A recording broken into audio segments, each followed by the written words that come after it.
যারা কৌতুক করে বা একটু ফানি ক্যারেক্টার করে তাদের মধ্যে অপোজিট ক্ষুধাটা থাকে যে আমি যদি খুব সিরিয়াস ক্যারেক্টার করতে পারতাম বা ভিলেন ক্যারেক্টার করতে পারতাম, এরকম ব্যাপারগুলো কি?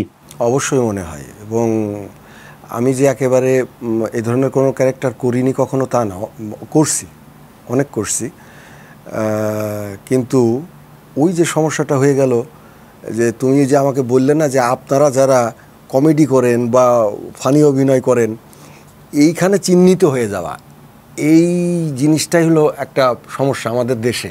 হ্যাঁ, আমি একটা নাটক বছরখানিক হলো হয়েছে, এই নাটকটার নাম জুতাচরণ বাবু।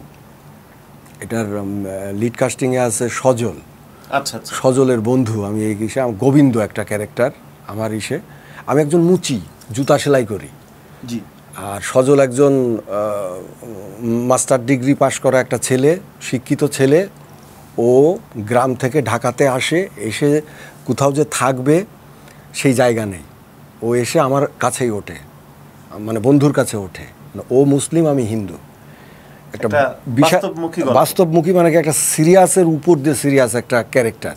হ্যাঁ, এবং লাস্টলি হয় কি যে ও কোনো চাকরি পায় না। লাস্টলি আমি ওকে এমনই অবস্থা যে ও খেতে পায় না, ওর চেহারা দেখে কান্না করি। লাস্টলি ওকে আমি বলি যে তুই এক কাজ কর, তুই কাজ কোনোটাই ছোট না, তুই আমার সাথে জুতা সেলাই কর। হ্যাঁ, তখন ও শিক্ষিত মানুষ, তো অশিক্ষিত মানুষের একটা জিনিস আর শিক্ষিত মানুষের আর একটা জিনিস, একটা যে পার্থক্যটা সেটাই নাটকে আসছে। ও জুতো সেলাই শেখে আমার কাছ থেকে, শিখেও ও জুতো ডিজাইন শিখে যায়। এবং একটা সময় ও করে কি ভালো ভালো কিছু ডিজাইনের জুতা করে, শোরুম করে, ফ্যাক্টরি করে, বিশাল পর্যায়ে চলে যায়।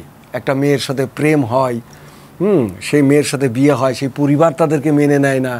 ও যে ফ্যাক্টরি করে সেই ফ্যাক্টরির ম্যানেজার হিসেবে আবার আমাকে নেয়। তো এই নাটকটা ব্যাপকভাবে মানুষের মধ্যে বেশ সাড়া ফেলে। মানে কিছু যারা দেখেছে এই নাটকটা, এই 3-4 মিলিয়ন ভিউ মনে হয় এ পর্যন্ত হয়েছে। চ্যানেল আয়ে গেছে নাটকটা, চ্যানেল আয়ের ইউটিউব চ্যানেলে এটা আছে। তো ওখানে কিছু কমেন্ট আসছে আমাকে নিয়ে, এরকম যে গোবিন্দ যে ক্যারেক্টারটা, গোবিন্দ ক্যারেক্টারটা আমি করছি। তো ওখানে লেখছে যে গোবিন্দ ক্যারেক্টারটা যে করেছে এই লোকটা তো অসাধারণ অভিনয় করেছে, এই লোকটাকে বেশি বেশি নাটকে নেওয়া উচিত।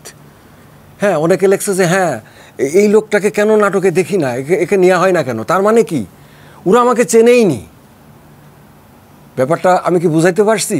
আমাকে কমেডি হিসাবে চেনে, তো আমি একটা সিরিয়াস ক্যারেক্টার করছি, হয়তো ক্যারেক্টারটার ভেতর আমি মিশে গেছি, ওরা আমাকে চিনতেই পারেনি। মানে মেকআপ, গেটআপ, চরিত্রের প্রয়োজনে যে আপনার ভিন্ন রূপ চিনতে পারে। আমি যে সেই লিটন, আমি যে কমেডি করি, আমি যে আবার গোবিন্দ একটা মুচি, একদম মাটির সাথে মিশে গিয়ে আবার করছি, ধুলাবালি মেখে কাজটা করছি।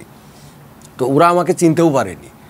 হ্যাঁ, তো এইটা একটা জায়গায় আমার কাছে সাকসেস মনে হয়েছে এবং কনফিডেন্স একটু বেড়েওছে। মনে হচ্ছে না এই ধরনের কাজ পাইলে হয়তো পারবো, কিন্তু সেই সুযোগটা হয়তো ওইভাবে পাইনি, আশা করি, কিন্তু পাইনি বা পাইনি। আশা করি আপনি সুযোগ পাবেন। তো যেহেতু কৌতুকের কথা আমরা বারবার বলতেছি আপনার ব্যাপারে বা কমেডির ব্যাপারে, তো এমন কোন ম্যাগাজিনে এমন কোন কৌতুক ছিল বা প্যারোডি গান ছিল যেটা বেশ জনপ্রিয় হয়েছে বা আপনার এখন একটু আমাদেরকে শোনানোর আগ্রহ হচ্ছে, এরকম কোনো ব্যাপার? আচ্ছা, হ্যাঁ, না তখন আজকাল করতাম। আজকালে একটা আইটেম খুব বেশ হিট হয়েছিল ওই সময়। হ্যাঁ, ওই সময় বিটিভি দেখতো মানুষ খুব। ওই সময় এইভাবে বলছি বলে আবার মনে করো না আমি একদম বুড়া হয়ে গেছি। ঠিক আছে, এখন বিষয় হয়েছে কি, একই হারানো বিজ্ঞপ্তি। তো বিজ্ঞপ্তিটা আমি করছি আর কি। হ্যাঁ, একটু মনে আছে। হ্যাঁ, তো বিজ্ঞপ্তিটা আমি করছি, আর একটা লোক ছিল সেটা শাহিন ভাই করছিল। তো হারানো বিজ্ঞপ্তিটা এরকম ছিল, ভাই সব একই হারানো বিজ্ঞপ্তি, ওই একই হারানো বিজ্ঞপ্তি। গতকাল হইতে 3 দিন আগে ওই একই জায়গা হইতে ওই একই নামের একটি ছেলে হারাইয়া গিয়াছে। তাহার পরনে ছিল ওই একই রঙের শার্ট, ওই একই রঙের প্যান্ট। ছেলেটি কথা বলে ওই একই ভাষায়, তাহার বাবার নাম ওই একই, তাহার গায়ের রং ওই একই। যদি কোনো সহৃদয়বান ব্যক্তি ওই একই নামের ছেলের কোনো খোঁজ পাইয়া থাকেন, তাহা হইলে ওই একই জায়গায় পৌঁছিয়ে দেওয়ার জন্য ওই একই অনুরোধ করা যাইতেছে। উদ্ধারকৃত ব্যক্তিকে ওই একই পুরস্কারে পুরস্কৃত করা হইবে। ভাই সব একই হারানো বিজ্ঞপ্তি, ওই একই হারানো বিজ্ঞপ্তি। এই সময় একজন এসে ধরছে, এই ভাই দাঁড়ান, আপনি কি বলতেছেন এগুলা? একই বাপ, একই মা, একই প্যান্ট, একই হারানো বিজ্ঞপ্তি, আমি তো আগামাথা কিছুই বুঝতে পারতেছি না। তখন আমি বলি, ভাই আপনি কি এলাকায় নতুন আসছেন? কয়, হ্যাঁ ভাই, আমি তো আমার শ্বশুর বাড়িতে বেড়াইতে আসছি। কয়, ওই জন্যই তো বুঝেন নাই, জাগো বুঝার তারা ঠিকই বুঝছে। ওই মানে ভাই, এই ছেলে প্রায়ই হারায়া যায়, আর এই একই হারানো বিজ্ঞপ্তি এই একই এলাকায় আমার প্রায়ই করতে হয়। ওই জন্য আমি ওই একই বলে যাইতেছি। মানুষ যারা এই এলাকার তারা ঠিকই বুঝতেছে যে কোন মালটা হারাইয়া গেছে, আপনি নতুন আইছেন দেখে আপনি বুঝতেছেন না। চমৎকার। তো এটা কি ছিল আজকালে, এটা আজকালের ছিল এটা আর কি। এটা গেল একটা। আর গানের কথা, গানের প্রসঙ্গে একটু আসতে যাচ্ছি, আপনি একজন ভালো শিল্পীও গানের।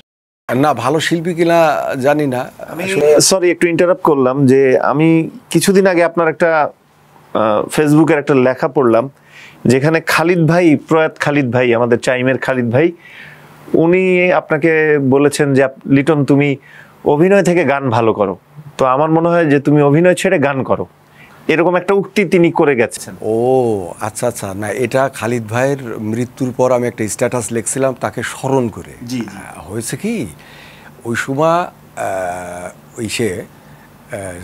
শান্তিনগরে একটা ব্লেয়ার্ড খেলার একটা অনেক বড় পয়েন্ট ছিল, ছিল, ওখানে খালিদ ভাই ব্লেয়ার্ড খেলতে আসতো।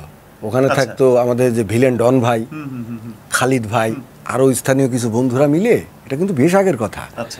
তখন ওই ব্লেয়ার্ড খেলতো, আমি আবার ব্লেয়ার্ড খেলতে পারতাম না, আমি তো চিকন চাকান মানুষ, ওই ব্লেয়ার্ডের খুঁটো উঁচু করতে গেলে আমার শক্তি হতো না। তো ওরা ব্লেয়ার্ড খেলতো আর আমি ওদের সাথে ফাইজলামি মারতাম, এরকম একটু চুটকি টুটকি করতাম, একটু গান গাইতাম, খুব মজা পাইতো, বন্ধু বান্ধবের মতো মিশতাম আর কি। আর খালিদ ভাইয়ের ভক্ত আমি অনেক আগে থেকেই, তার গান আমার প্রচুর ভালো লাগে।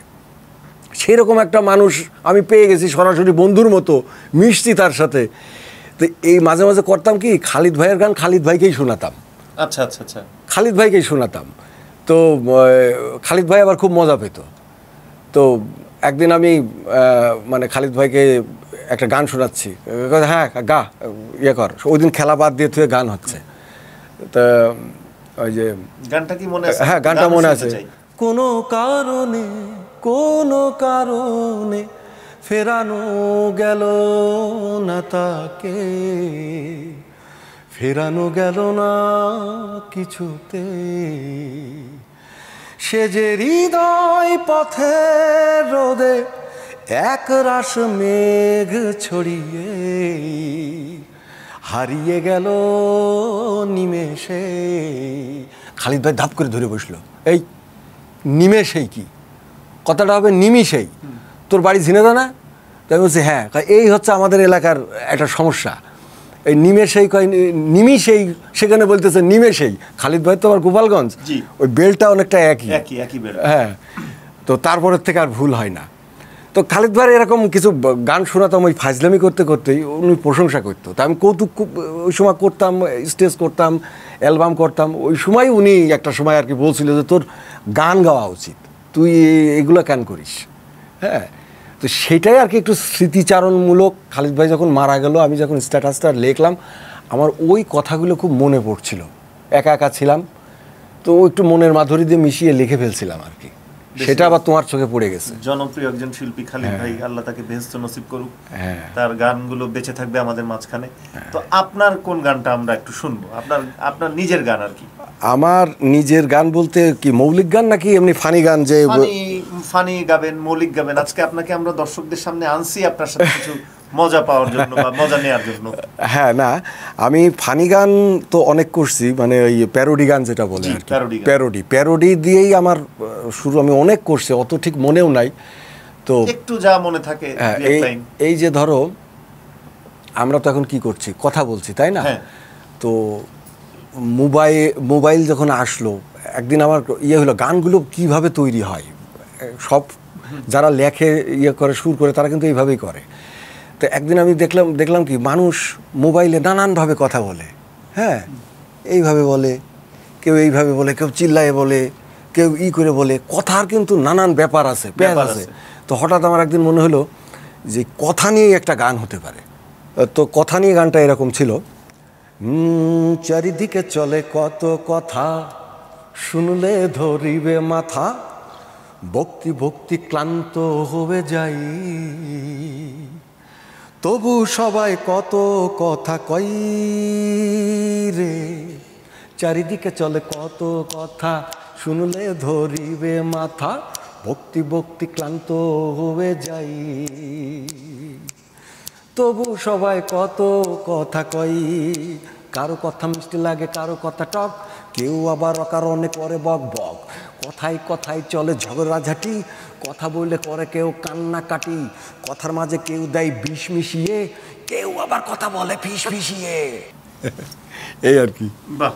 হ্যাঁ, এখন আমরা অনুষ্ঠানের আসলে শেষ পর্যায়ে চলে আসছি। দর্শকদের উদ্দেশ্যে যদি আপনার কিছু বলার থাকে। দর্শকদের উদ্দেশ্যে তেমন কিছু বলার নেই, আমার জন্য সবাই একটু দোয়া করবেন।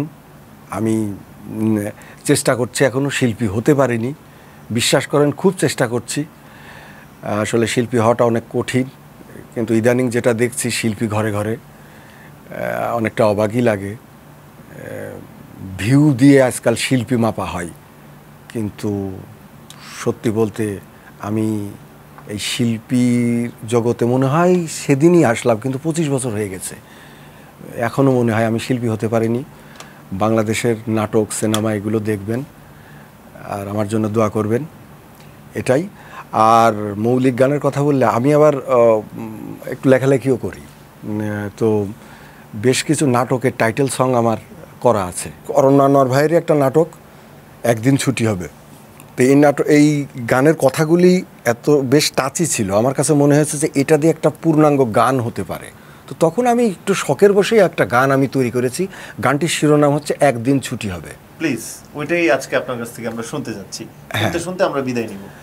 রঙের নগরে বন্দরে রঙিন চশমা পরে কত শত মানুষ আসে, আর বুকে নিয়ে শত ভাষা, কারো মনে ভালোবাসা, হাজার স্বপ্নে ভাসে।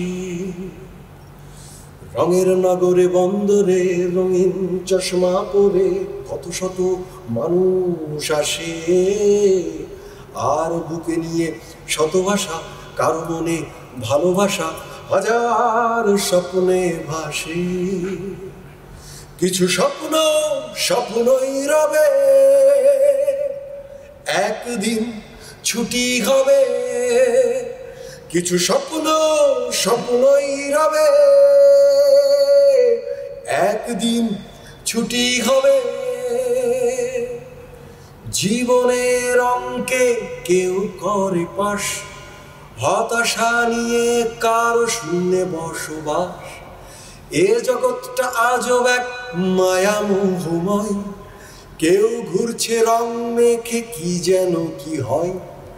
তবুও তো বেশ সবকিছু শেষ, জানি না কখন কবে একদিন ছুটি হবে, একদিন ছুটি হবে।